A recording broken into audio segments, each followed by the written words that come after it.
Welcome to HPC News Bytes, a weekly show about important news in the world of supercomputing, AI, and other advanced technologies. Hi, everyone. Welcome to HPC News Bytes. I'm Doug Black of Inside HPC, and with me is Shaheen Khan of OrionX.net. Intel remains very much at the top of the news on both the financial, corporate, and product fronts. Last week, Intel announced their performance-optimized Xeon 6th generation CPU, codenamed Granite Rapids, and the AI-focused Gaudi 3 GPU. A version of the new Xeon chip, codenamed Sierra Forest and optimized for energy efficiency versus performance, was already announced a couple of months ago. While the advancements of Intel's corporate redirection are expected in 2025 and 2026, these new products are getting favorable notices from early testers and analysts. The technology review site Phoronix reported that they tested Granite Rapids, aka Xeon 6980P, with 128 cores against AMD's EPYC 9684X. It appears Xeon has leapfrogged its x86 competitor on a composite benchmark by roughly 20%. As for Gaudi 3, Intel said it beats NVIDIA's H100s by about 1.8x for performance per dollar on Meta's Llama 8B LLM, according to the company. Intel did not have comparison data versus Blackwell, NVIDIA's flagship GPU, scheduled for shipment next year. Intel also declined to share expected Gaudi shipment volume, although they did say they feel comfortable with expected numbers. The Xeon 6 launch is significant. All three products received good marks. Gaudi 3 for heavy-duty AI, Sierra Forest with so-called efficient cores, and Granite Rapids with performance cores and on-chip matrix instructions and associated two-dimensional registers.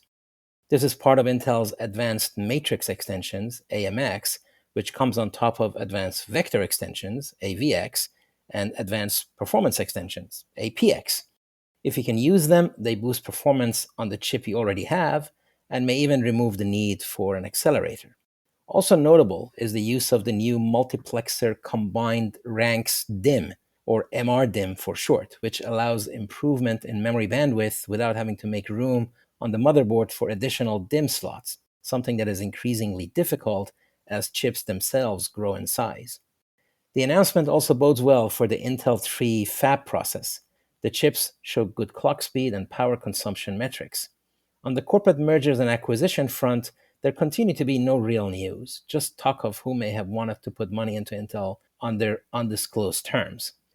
There were reports that Intel is on track to receive $8.5 billion in grants from the CHIPS Act. To put this in context, however, TSMC will also receive a subsidy of some $6.6 billion from the US government, and unofficially, Samsung is also mentioned as a recipient of another $6.6 billion. By contrast, China's official numbers for chip subsidies were $19 billion in 2014, $28 billion in 2019, probably as part of a 5-year plan that they have there, and another $47.5 billion in 2024, with a stated goal of achieving world-class status by 2030. Korea has a massive $450 billion program through 2047 for what they call Semiconductor Supercluster Construction Plan, and recently allocated $19 billion for chips. And the European Chips Act set aside $46 billion in subsidies, and Japan has put in $4 billion in one chip company, Rapidus, and $1.5 billion in another. We already covered AMD's announcement at the Computex event in June. Codenamed Turin, it is the 5th generation of AMD EPYC series based on their Zen microarchitecture. It follows Naples, Rome, Milan, and the trio Genoa, Bergamo, Siena that represented the 4th generation. Turin is coming this year and uses the TSMC N3 fab to provide 192 cores. It will probably equalize and exceed on performance, but Intel is starting to be a real competitor. Yes, AMD is holding an event in a couple of weeks in San Francisco, and it is expected they will have a lot more to say about Turin.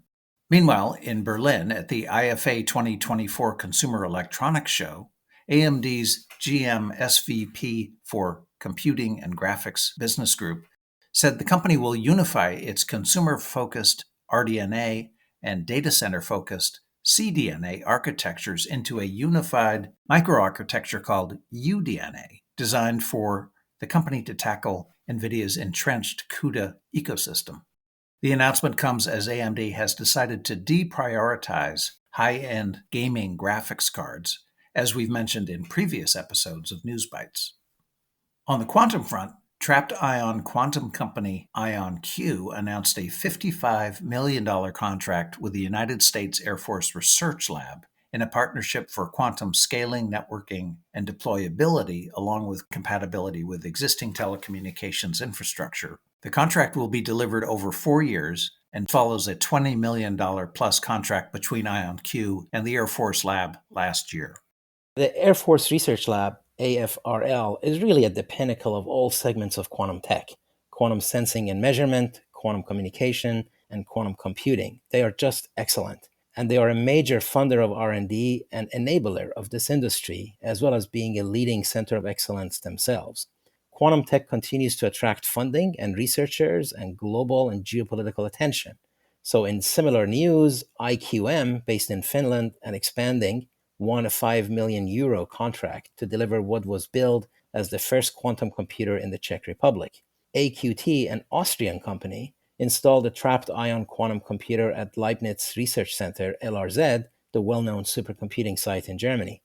Germany also has a €35 million project that they have split up into 3 sub-projects, all focused on miniaturized quantum technology for defense, security, and civilian applications. They awarded one of the sub-projects to Quantum Brilliance and Parity QC to develop the world's first mobile quantum computer by 2027. And this does not include a steady stream of quantum funding rounds and governments recognizing that they need to open their checkbooks and participate. All right, that's it for this episode. Thank you all for being with us. HPC News Bytes is a production of Orion X in association with Inside HPC. Shaheen Khan and Doug Black host the show. Every episode is featured on InsideHPC.com and posted on OrionX.net. Thank you for listening.